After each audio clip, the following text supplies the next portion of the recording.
Épisode 4. Une vie de garnison. En quittant l'école militaire de Paris, Bonaparte débuta sa vie de garnison. Une vie traditionnelle par laquelle devait passer tout officier de l'armée française, sans exception. C'est ainsi qu'en 1785, il fut envoyé à Valence avec son ami Alexandre de Mazie, où le régiment qu'il incorpora, le régiment dit de la Fère, était stationné. Pourquoi Valence ? Parce que c'était le lieu où étaient formés les futurs artilleurs de l'armée royale. On y enseignait les idées modernes du comte de Guibert, qui avait publié en 1770 un ouvrage intitulé « Essai général de tactique », dont le succès s'étendit de Londres à Berlin, allant même jusqu'à être traduit en persan. Une chose qui eût plu à Montesquieu. Théoricien le plus en vue, Jacques de Guibert eut mis l'accent sur l'importance de la vitesse de déplacement des troupes dans les opérations et l'aptitude d'un bon général à séparer son armée en plusieurs corps indépendants en vue de les concentrer dans le final en un point précis. Même si Napoléon a toujours défendu l'idée qu'on ne fait pas la guerre avec des théories, le comte de Guibert garda toujours une place bien particulière dans sa bibliothèque. Au point qu'à Sainte-Hélène, il se prendra à rédiger des commentaires sur la grande tactique développée par le théoricien. On le sait, l'admirateur de Frédéric II que fut Napoléon n'aimait pas lire sans annoter. Mais pour l'heure, Napoléon est au commencement de son roman d'officier. Dès son arrivée, il fut incorporé dans une compagnie de bombardiers sous le commandement du capitaine Masson d'Hauterive.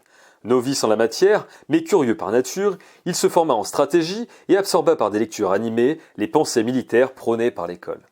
C'est avec la passion d'un futur général qu'il répondit de sa formation. Il avait cela en son étang. Lui-même le dira à Roederer. « Militaire, moi je le suis parce que c'est le don que j'ai reçu en naissant. C'est mon existence, c'est mon habitude. » Une habitude sans commune mesure qui le fera devenir le plus grand homme de guerre de tous les temps, puisqu'il livrera autant de batailles qu'Alexandre le Grand, César et Frédéric II de Prusse réunis.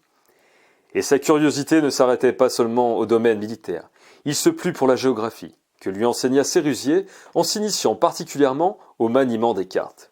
De plus, jamais il ne mit de côté la philosophie, la littérature, l'histoire ou les mathématiques qu'il considéra comme indispensables au coup d'œil du génie guerrier.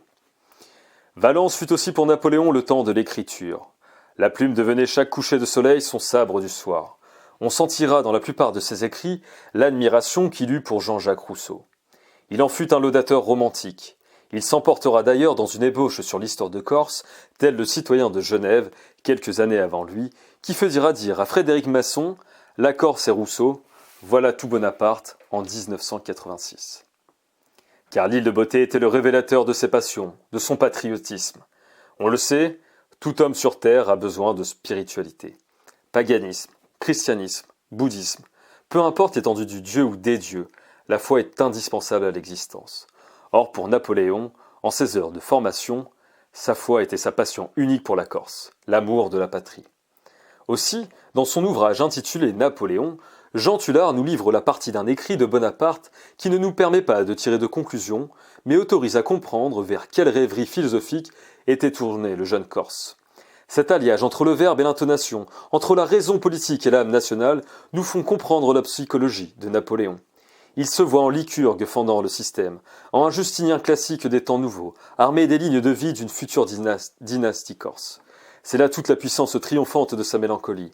Elle fait naître en lui les germes d'une pensée créatrice, modelant un monde éclairé dans lequel il se placerait en César. Mais en cette fin d'année 1786, Napoléon fut délivré de ses peines. Il obtint une permission qui l'autorisa à rejoindre l'île de Beauté. Cela faisait 8 années qu'il n'avait plus revu les siens. Cette courte virée, il la mit à profit pour parfaire l'éducation de ses frères et sœurs et s'occuper des affaires familiales. Mais que le temps file d'un météore. Bientôt, son destin français l'appellerait, et Bonaparte reprendrait le chemin de la France. Ce serait l'heure de la Révolution française, l'heure de connaître le Graal, du feu nourri de la poudre.